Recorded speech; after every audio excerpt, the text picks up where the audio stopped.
Cela permettra également d'alléger le coût de l'électricité. Voilà, voyez-vous, cette situation nous interpelle sur la nécessité d'ouvrir les secteurs de l'eau et de l'électricité à la concurrence comme le prévoit le Code de l'électricité. Oui, j'ai donc demandé au Premier ministre de demander à toutes les sociétés qui peuvent participer à la distribution de l'électricité d'être candidates et de prévoir la distribution par de nombreuses sociétés, parce que c'est quand il y a de plusieurs sociétés que nous aurons la concurrence et que les prix vont baisser. Parce que la distribution coûte trop cher. Oui.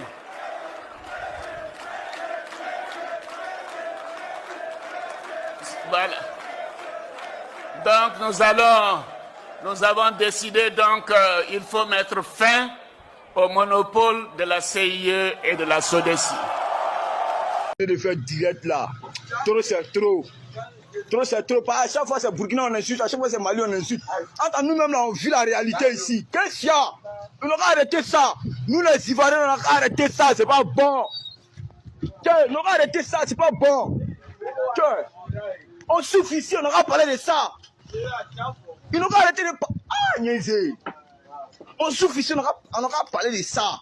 Au lieu qu'on est là parler de ce pays. Au lieu de parler de Burkina, à chaque fois Mali, à chaque fois, les bâtards même qui sont sur les réseaux sociaux, les imbéciles. Il y a un gars maudit qui est quoi même là. Seri Karangba. Tu vas aller au Burkina, tu vas aller soutenir le Burkinabé. Ils ne t'ont pas donné l'argent, tu viens là, tu commences à aller. Je ne sais pas si c'est quel ministre qui l'a payé, ou si c'est quelqu'un qui l'a payé, tu insultes le Burkinabé. Un maudit con. Tu es là, tu as ton pays en train d'être vendu par la France. Ceux qui sont fiers, ils sont en train de revendiquer leurs droits. Incroyable, mais vrai. As-tu reçu ta facture de la CIE? Moi, oui. Vraiment, le développement est en train de créer quelque chose. Moi, dans le temps, je payais 45 000. Maximum, moi-même, je m'étais bloqué dans la tête 50 000. Mais aujourd'hui, ma facture est arrivée 109 000. On va dire même 110 000, j'ai arrondi. C'est-à-dire, c'est passé du simple au triple. Non, mais sérieux, c'est abusé. Oh my God. Avant, on avait peur de l'obscurité. Mais aujourd'hui, là, on a peur de la lumière tellement l'électricité est chère. Et ça va augmenter encore et encore. Tout en sachant que si l'électricité a augmenté, le prix des autres choses augmente aussi. Comme dans le cas de l'augmentation du prix de l'essence. Et ça, c'est un combat commun. Ce n'est pas une histoire de parti politique. Parce qu'il faut que ces factures baissent. Parce que nous sommes à bout de souffle. Vraiment à bout de souffle. C'est vrai qu'on en parle. On va payer parce que nous sommes obligés. Mais il faudrait que vous sachiez, sérieux, que tout a un début et une fin. Il y a toujours un jour. Et retenez que tout laisse dans la vie. Vraiment tout laisse. Dites-moi en commentaire ce que vous en pensez et quelle a été votre expérience. Le tournant technologique, on peut toujours faire mieux. Mais je pense qu'il faut vraiment être conscient. Prenez, bon, là, actuellement, j'ai eu une initiative personnelle dans le solaire. Prenez le cas du solaire. C'est une véritable révolution qui est en cours, à l'échelle mondiale. Je ne sais pas si vous avez vu que le président Biden a donné ce qu'ils appelaient le Inflation Reduction Act, 380 milliards de dollars. Je ne veux pas traduire ça en français, mais ça fait une somme faramineuse pour développer le solaire. Si vous regardez le coût du solaire, de 1975 à aujourd'hui, il a été divisé par 400.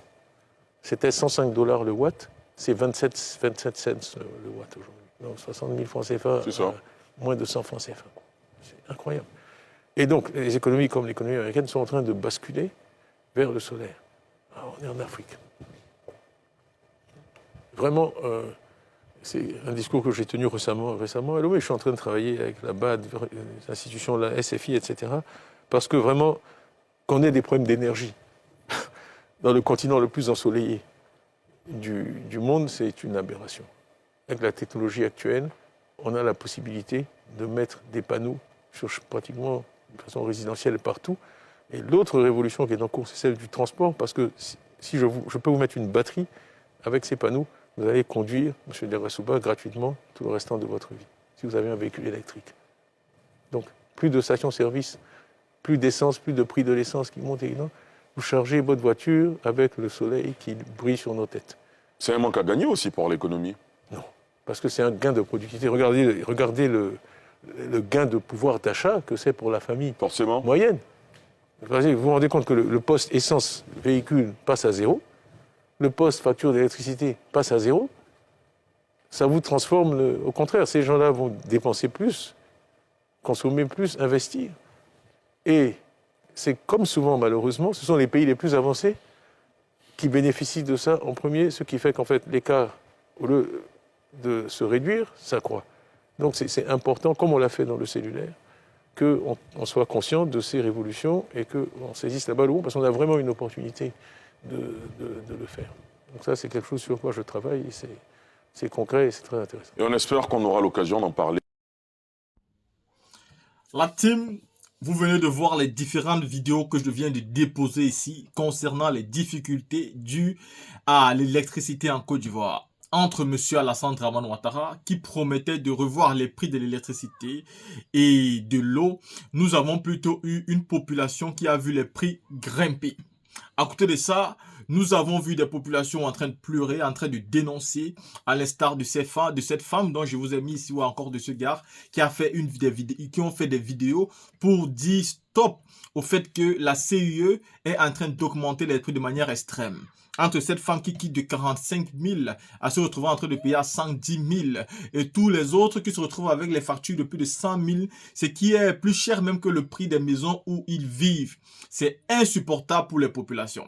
Alors la team, vous avez quand même une chance car Tidjane Thiam, lui, je voulais ajouter, car lui, il est plutôt venu avec de l'assurance, avec des propositions, avec un plan. Car oui, en Afrique, nous avons quelque chose que beaucoup de personnes cherchent, c'est le soleil. Et pourtant, dans tout le monde entier aujourd'hui, on fait de l'électrification par les panneaux solaires. Pourquoi chez nous, en Afrique? Pourquoi plus particulièrement en Afrique francophone, on tarde toujours à électrifier toutes les maisons avec les plaques solaires? Je pense que le gouvernement devait mettre un système pour s'adapter à cela, pour réduire les prix. Mais le problème n'est pas au niveau de l'énergie qui coûte cher. Le problème est au niveau des dettes qu'Alassane Ouattara a eu à prendre vis-à-vis des bailleurs de fonds.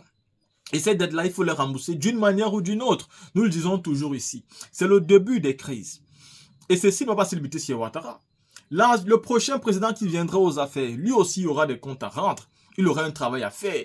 Car Ouattara a mis le pays, mais à un niveau d'endettement qui n'a jamais existé auparavant. Et il dit tout le temps que avoir la dette, ce n'est pas grave. Et pourtant, on voit ça sur la vie de chaque citoyen. Imaginez-vous un seul instant, les factures d'électricité ont augmenté.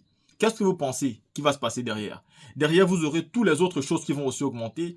Derrière, vous aurez beaucoup d'autres, c'est-à-dire denrées alimentaires qui vont augmenter, les maisons qui vont augmenter, le transport qui va augmenter. Parce que si la lumière augmente, tout va augmenter. Parce qu'aujourd'hui, tout ce qui peut être fait, on a toujours besoin de la lumière pour le faire. Que ce soit dans vos activités, que ce soit chez vous, que ce soit pour cuisiner, que ce soit à l'hôpital, que ce soit n'importe quelle entreprise a besoin d'électricité. Et nous, les individus, nous en avons encore plus besoin. Imaginez-vous d'un seul instant, si les prix sont en train de grimper, est-ce que vous pensez que les prix, même dans toutes ces choses qu'on achète au courant de la journée dans un pays, ne vont pas aussi grimper? Donc, tout va augmenter, la vie sera encore plus chère. Dès que tu touches la lumière, ça impacte sur tout. C'est comme quand tu touches le carburant, ça impacte sur tout parce que c'est grâce au carburant que les voitures peuvent fonctionner et tout le monde a besoin de circuler en voiture. Ça veut dire même quand on n'a pas notre voiture personnelle, on peut prendre des transports en commun, on a toujours besoin. Et pourtant, si vous augmentez le prix du carburant, ça va directement se faire sentir sur les clients qui, eux, auront besoin alors pour les patrons d'augmenter aussi, d'augmenter encore les prix de tout ce qu'ils vont vendre et peut-être même aussi réduire les salaires. Il y a beaucoup de trucs qui seront impactés à cause de l'augmentation du prix du carburant ou alors de l'augmentation des prix de l'électricité ou bien de l'eau. La team, vous venez ici de comprendre que c'est grave en Côte d'Ivoire. Dites-moi ce que vous pensez par rapport au problème de l'électricité. Vous avez suivi, le frère a dit, arrêtons d'accuser le Burkina, arrêtons d'accuser les autres pays, concentrons-nous sur le problème de l'électricité en Côte d'Ivoire.